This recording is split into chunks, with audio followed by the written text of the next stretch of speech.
আজকে আমরা গ্রেডিয়েন্ট টুল নিয়ে আলোচনা করব। গ্রেডিয়েন্ট টুলের শর্টকাট হচ্ছে জি। আমরা কিবোর্ডে জি প্রেস করে গ্রেডিয়েন্ট টুলটাকে সিলেক্ট করতে পারবো, অথবা আমরা কিন্তু এই যে উইন্ডোতে গিয়ে আমরা যদি গ্রেডিয়েন্ট টুল এখানে সিলেক্ট করি, এখানে Ctrl+F9 প্রেস করেও আমরা এই গ্রেডিয়েন্ট টুলটাকে সিলেক্ট করতে পারবো। সেক্ষেত্রে আমাদের এই যে ফ্লোটিং প্যানেল দেখতে পাচ্ছি এখানে শো হবে।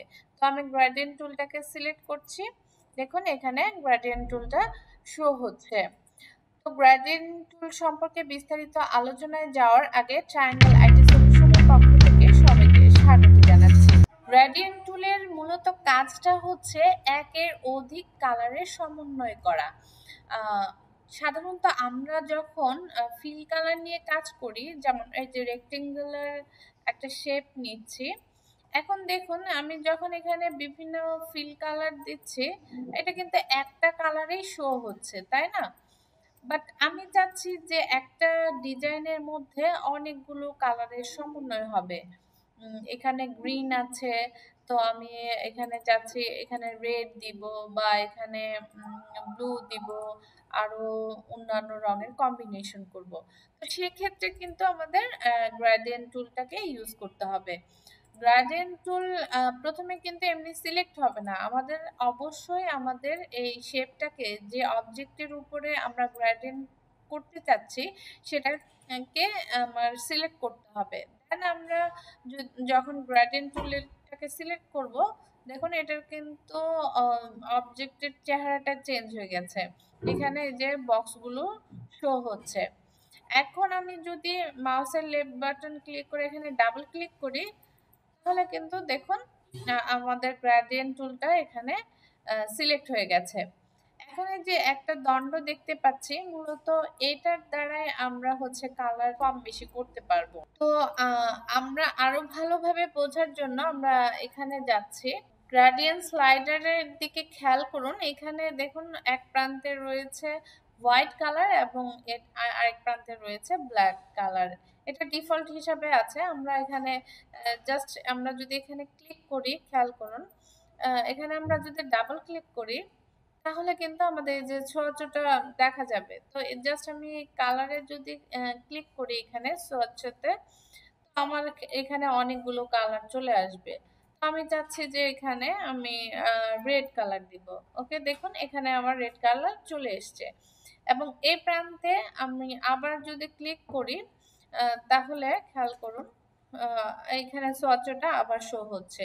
তো আমি চাচ্ছি এখানে আমি ইয়েলো দিব। খেয়াল করুন আমার এই শেপটা কিন্তু লাল এবং ইয়েলোর একটা, রেড এবং ইয়েলোর একটা কম্বিনেশন হয়ে গেছে।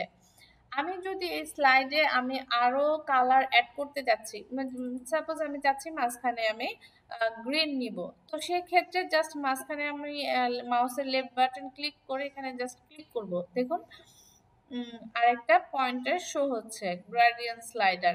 তো এখানেও আমি জাস্ট ক্লিক করলাম, ডাবল ক্লিক করলে দেখুন এখানে আমি গ্রিন কালারটা দিতে চাচ্ছি, দেন এখানে গ্রিন চলে এসছে। এখন দেখুন রেড, গ্রিন এবং ইয়েলোর একটা কম্বিনেশন চলে এসছে।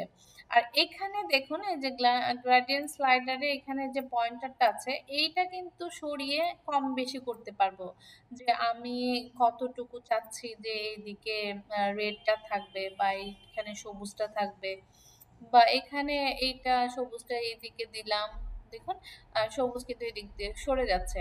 আবার যদি আমি এটাকে আরেকটু সরিয়ে দিই, তাহলে এদিকে সরে যাবে। এখানে যদি আমি ক্লিক করি, দেখুন এটা আবার এদিকে সরে এসছে। আবার এখানে থেকেও কিন্তু আমরাকে এই কালার গুলোকে কন্ট্রোল করতে পারি, এটাকে যে সরিয়ে এদিকে সরিয়ে এদিকে সরিয়ে, অথবা এখানে যদি জাস্ট মাউসের লেফট বাটন ক্লিক করে উপর থেকে নিচে ধরছি, বা এই সাইড থেকে এই সাইডে ধরছি, এই সাইড থেকে আপনি যেভাবে চাচ্ছেন সেভাবেই হবে। দেখুন এই দিক থেকে এদিক থেকে, তো এখান থেকেও কিন্তু আমরা এখান থেকে যেভাবে কন্ট্রোল করছিলাম এই স্লাইডার গুলো, ঠিক এখান থেকেও কিন্তু আমরা এগুলো কন্ট্রোল করতে পারবো। যে এখানে দেখুন এখানে যে এখানে এগুলো আমরা সরিয়ে, বাট এখানে এটা সরিয়ে এখানে এদিকে উপরে।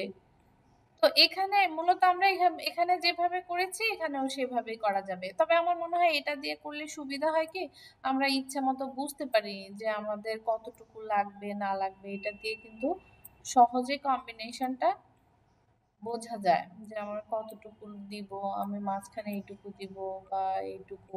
আবার আমরা চাচ্ছি যে এই গ্রেডিয়েন্ট স্লাইডার এখানে যে পয়েন্টারটা আছে এটাকে আমি ডিলিট করে দিব, এটা আমি রাখবো না। মাঝে রেড এবং ইয়েলো ছিল, এটাই ভালো, গ্রিনটাকে সরিয়ে দিব। দেন আমরা জাস্ট মাউসের লেফট বাটনে ক্লিক করে আমরা যদি নিজের দিকে ড্র্যাগ করি তাহলে কিন্তু এটা ডিলিট হয়ে যাবে। দেখুন এখন কিন্তু আমার রেড এবং ইয়েলোটাই শো হচ্ছে। আর আরেকটা জিনিস এই যে এখানে খেয়াল করুন, এখানে কিন্তু এই যে আমরা অ্যাঙ্গেল দেখতে পাচ্ছি। আমি যদি 1 - 135 এ করি তাহলে এভাবে শো হবে। তারপরে আমি যদি 180 তাহলে এটা সোজাসুজি হবে। এভাবে কিন্তু আমরা বিভিন্ন অ্যাঙ্গেলে আমাদের শেপগুলো ওর কালার চেঞ্জ করতে পারবো। দেখুন 120 ডিগ্রিতে এরকম, আমরা যদি 30 ডিগ্রি দেই তাহলে এরকম। তো আমি 180-তে রাখলাম। আরেকটা জিনিস এই যে এখানে খেয়াল করুন, এখানে কিন্তু তিনটা ফরম্যাটে আছে। প্রথমে লিনিয়ার গ্রেডিয়েন্ট, তো আমরা যেটা দেখছি এটা কিন্তু লিনিয়ার গ্রেডিয়েন্ট। লিনিয়ার গ্রেডিয়েন্টটা এরকম হবে। রেডিয়াল গ্রেডিয়েন্ট খেয়াল করি, দেখুন এখানে ক্লিক করছি, সেক্ষেত্রে এই যে এখানে দুই সাইডে আমার ইয়েলো হয়ে যাচ্ছে এবং মাঝখানে আমার রেড হয়ে যাচ্ছে। তো সেক্ষেত্রে এখানেও কিন্তু আমরা আমাদের এই যে অ্যাঙ্গেল গুলো চেঞ্জ করতে পারবো।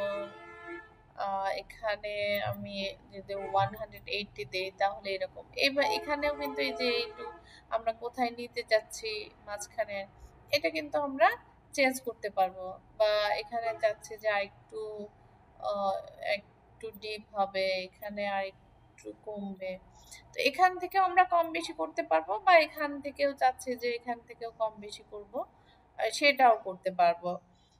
আবার এখানে খেয়াল করুন, এখানে 100% আছে। আমি যদি 30-তে দিই তাহলে এটা কিন্তু এই যে ছোট হয়ে যাচ্ছে এবং এটা চেহারাটাই চেঞ্জ হয়ে গেছে। আমি যদি এটাকে 200% করি, দেখুন এটা কিন্তু মাঝখানে যে ইয়ার অংশটুকু এটা কিন্তু ছড়িয়ে যাচ্ছে। তারপরে এখানে খেয়াল করেন যে ওপাসিটি, এখানে আমরা কিন্তু আমাদের কালারের ওপাসিটিটা আমরা কমাতে পারবো বা বাড়াতে পারবো।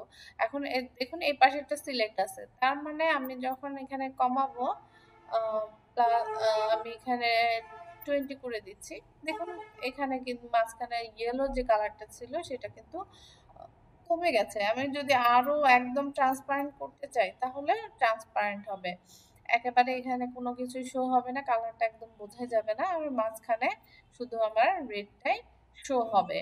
লোকেশনটা দ্বারা সাধারণত আসলে ইনভার্সটা বোঝায়। সাপোজ ধরেন যে এখানে যে রেডটা আছে, তো আমি চাচ্ছি যে এই রেডটা মাঝখানে না হয়ে দুই পাশে হবে এবং মাঝখানে রেডটা ছিল ওই সেখানে ইয়েলো হবে। দেন আমি যদি জাস্ট এখানে ক্লিক করে আমি এখানে 100%-এ দেই, খেয়াল করুন এখন কিন্তু ইনভার্স হয়ে গেছে। এখন রেডটা আমার বাইরে চলে গেছে এবং ইয়েলোটা ভেতরে চলে এসেছে। আবার আমি যদি এখানে আবার 10% করে দেই তাহলে দেখুন আবার সেই রেডটা কিন্তু আমার ভেতরে চলে গেছে এবং ইয়েলোটা আমার বাইরে চলে এসেছে। আর এরপরে রয়েছে ফ্রি ফর্ম গ্রেডিয়েন্ট। তো আমি যদি এখানে ক্লিক করি, জাস্ট মাউসের লেফট বাটনে ডাবল ক্লিক করছি, তাহলে কিন্তু এটা সিলেক্ট হয়ে যাচ্ছে। তাহলে দেখুন এটা কিন্তু এরকম শো হচ্ছে এবং এটাকেও আমরা কিন্তু অপাসিটি কমাতে বা বাড়াতে পারবো। এখানেও এখানে স্প্রেড হচ্ছে কিরকম, আমরা কালারটাকে চেঞ্জ করতে পারবো। এখানে সাপোজ এখানে আমি আহ, এই কালারটা দিচ্ছি, দেন ওকে, তখন কিন্তু এই যে এরকম হচ্ছে। এখানে এখানে পয়েন্ট শো হবে, এখানে দেখুন এই যে পয়েন্ট, এই যে পয়েন্টগুলোকে আমরা কিন্তু এখানে এই যে পয়েন্ট শো হচ্ছে, এখানে কিন্তু আমরা পয়েন্টগুলোকে এই যে ক্লিক করে জাস্ট এখানেও কিন্তু আমরা এখানে কালার চেঞ্জ করতে পারবো। এখানে আবার ক্লিক করছি, দেখুন এখানে কালার চেঞ্জ, এখানে ক্লিক করছি। এটা কিন্তু এটাও একটা চমৎকার একটা টুল। তারপরে চাচ্ছি এখানে আমি আবার কালারটা ইয়েলো দিতে, দেন ইয়েলো। তারপরে আর কোথায় পয়েন্টার আছে, এই যে এখানে, এখানে চাচ্ছি যে আমি পিঙ্ক দিলাম। তো আমরা কিন্তু ইচ্ছে মতো আমাদের এইভাবে কালারগুলো নিতে পারবো। এখানে পয়েন্টার, আর যদি আমরা লাইনসে যাই তাহলে এখানে ক্লিক করব, সেক্ষেত্রেও কিন্তু ওই যে একই তার লাইন, এভাবে আমরা যে কতটুকু সিলেক্ট করে দিচ্ছি যে কতটুকু পিঙ্ক নিব, বা এইটুকু আমি যাচ্ছি এখানে কালার চেঞ্জ করে দেই, তো এইটুকু আবার এখানে যাচ্ছে যে এখান থেকে আমি এখানে জাস্ট লাইন নেওয়ার মাধ্যমে আমরা কালারগুলো চেঞ্জ করতে পারি। এই যে এখানে যতগুলো পয়েন্ট হয়েছে এই যে লিনিয়ার লাইনে, এগুলো পয়েন্টগুলোতে আমরা আবার আলাদা আলাদা ভাবে আমাদের কালারগুলো দিতে পারবো। তো আজকের মতো আলোচনা এখানেই শেষ করছি। ভিডিওটি ভালো লেগে থাকলে লাইক, শেয়ার, কমেন্ট করুন। চ্যানেলে সাবস্ক্রাইব করে বেল আইকনে প্রেস করে আমাদের সাথে থাকুন। ধন্যবাদ সবাইকে।